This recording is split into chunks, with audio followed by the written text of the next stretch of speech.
जागरूकता अभियान की तरफ से कोट कोट नमन और प्रणाम करता हूँ। और शिक्षा जागरूकता अभियान के अध्यक्ष हेमंत सर और नरेश सर, उपाध्यक्ष सुजीत भाई, डॉक्टर अंकित और प्रदेश उपाध्यक्ष भैया बड़े जयसूर्या सर को भी मैं बहुत बहुत धन्यवाद करना चाहता हूँ। और मैं आपको बताता हूँ कि हम लोग उस समाज से आते हैं जिस समाज में लोग डॉक्टर भीमराव अम्बेडकर साहब के आवाज से नफरत करते थे, डॉक्टर भीमराव अम्बेडकर साहब के कपड़े से नफरत करते थे, डॉक्टर भीमराव अम्बेडकर साहब के चलन से नफरत करते थे। हम लोग उस समाज से आते हैं। अरे मेरे नवीन भाइयों, आप लोग याद करना, ये संविधान खतरे में है।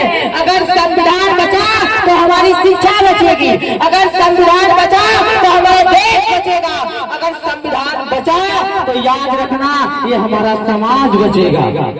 मैं सबसे ज्यादा मैं यही कहना चाहता हूँ कि मैं देख रहा था, कभी से गाना हो रहा था, रात को खड़े होकर देख रहा था, तो बहुत अच्छा लगा मुझे कि आप लोग बहुत अच्छा डांस किए और बहुत अच्छा मुझे लगा। लेकिन याद करना आपका संविधान जो आपके मसीहा डॉक्टर भीमराव अम्बेडकर साहब देखे गए हैं वो खतरे में है।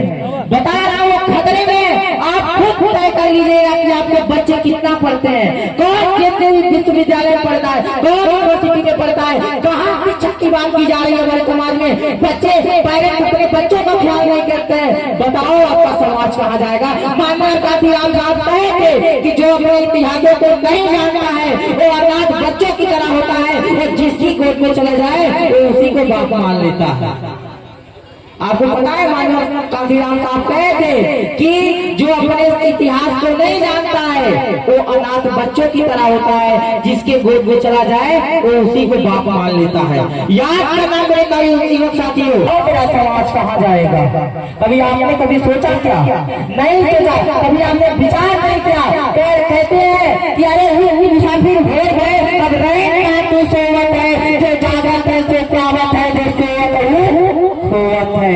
अरे याद करना नौयुवक मेरे साथियों, ये जागने का समय है, आपको संविधान बचाने का समय है, तो आपको चलना पड़ेगा और मनवादियों से लड़ना पड़ेगा। ये याद रखना, नहीं तो नाचने और गाने से संविधान बचने वाला नहीं है। सबसे पहले आपको पेट दिखाना होगा और बताना होगा कि हम डॉक्टर भीमराव अम्बेडकर साहब की औलादे हैं। हम उस समाज से आते हैं जिसे माननीय कांशीराम साहब जन्मे थे। माननीय कांशीराम साहब बहुत अच्छी बातें कहते थे। अरे मेरे समाज के लोगों, 100 दिन में माननीय को क्या हम लोग उनके मिशन को कैसे भूल जाए।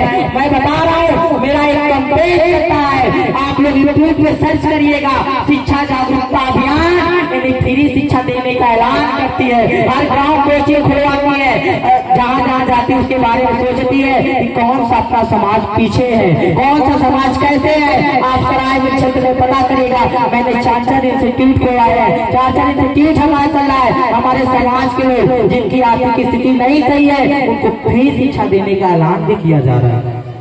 ऐसे बाबा डॉक्टर भीमराव अम्बेडकर साहब का सपना पूरा होगा। अरे नाचने गाने से डॉक्टर भीमराव अम्बेडकर साहब का सपना नहीं पूरा होगा। आपको पता होगा ये महिलाएं, मैं आपको बता दूं कि आप लोगों को अस्तर ढकने का हक नहीं दिया जाता था, उसका भी कर दिया जाता था। अरे याद करो उस समय जब महिलाओं को पढ़ने के लिए नहीं दिया जाता था, महिलाओं को पढ़ने का हक नहीं दिया जाता था। याद करो सावित्रीबाई फुले को 1848 में जब उन्होंने पहला अपना स्कूल खोला तो त्रिपुरी में 9 लड़के पढ़ने जाते थे। याद करो उन्होंने सावित्रीबाई फुले जब पढ़ाने जाती थी तो मनमाने लोग उनके ऊपर टीचर फेंकते थे। वो अपने साथ 2 साड़ियां लेके जाती थी, एक साड़ी स्कूल पे जाके बदलती थी, उसके बाद पढ़ाती थी। हाँ, अपने संघर्षों को भूल रहे हैं। अरे डॉक्टर भीमराव अम्बेडकर साहब कहेंगे, सुनो, सबसे पहले उनका 3 मूल मंत्र है, शिक्षित बनो, संगठित बनो, संघर्ष करो। बताओ हमारे समाज के लोग जो नवयुवक बच्चे हैं, अभी मैं बता दूं, अच्छा आप लोग हाथ ऊपर करके बताइए कौन कौन ऐसे जिनमें डॉक्टर भीमराव अम्बेडकर साहब की किताबें उनके घर में है। हाथ ऊपर करके बताइए कौन ऐसे भाई है जो डॉक्टर भीमराव अम्बेडकर साहब की किताबें अपने घर में रखे हैं। आप तमाम भाइयों दिल पे हाथ रख के बताइएगा, दिल पे हाथ रख के बताइएगा, झूठ मत बोलिएगा। बताओ कौन मेरा भाई ऐसा कोई है जो डॉक्टर भीमराव अम्बेडकर साहब की किताबें रखे हैं। अरे बताओ, तब हमारा अनाथ में नहीं जो अपने इतिहास को नहीं जानता है, तो माननीय कांशीराम साहब कहते कि जो अपने इतिहास को नहीं जानता है वो नाथ बच्चे की तरह होता है, जिसके गोद में चला जाए उसी को बाप मान लेता है। ये मैं नहीं कह रहा हूँ, ये माननीय कांशीराम साहब कहते। माननीय कांशीराम साहब ये भी बात कहते कि सुनो, सबसे पहले अपने समाज को जगाना, अपने समाज, जिस दिन आपका समाज जाग जाएगा तो याद करना, वो दिन में आपके अंदर सत्ता भी आ जाएगी और पावर भी आ जाएगी। अरे नवयुवक साथियों, मैं कह रहा हूँ कि सबसे पहले आपको फोकस करना शिक्षा पे। अगर आपकी आर्थिक स्थिति सही नहीं तब भी चिंता मत करना।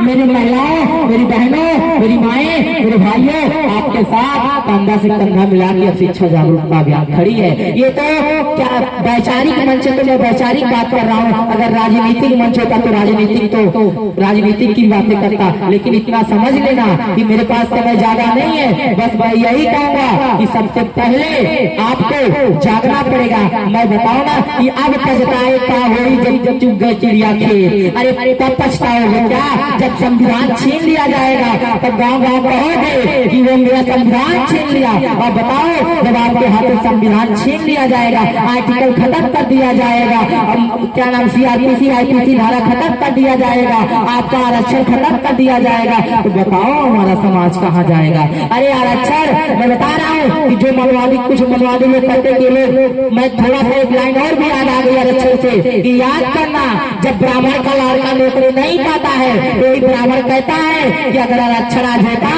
तो मेरा लड़का यहाँ DM और SP होता, DM और SP होता। मंदिर में बैठे भगवान का दोष नहीं देता है, कभी कहता है नहीं। और जब हमारे समाज के लोग DM और SP आरक्षण से बच जाते हैं तो डॉक्टर भीमराव अम्बेडकर का नहीं, वो भगवान का दोष देते हैं। भगवान का कहते कि भगवान का सहारा है कि आज हमने DM और SP बना। समझना, ब्राह्मण का लड़का जब नौकरी नहीं पाता है तो आरक्षण का दोष देता है, और जब हमारे समाज के लड़के लोग नौकरी पा जाते हैं तो किसका, वो भगवान का दोष देते हैं, वो भगवान का दोष है।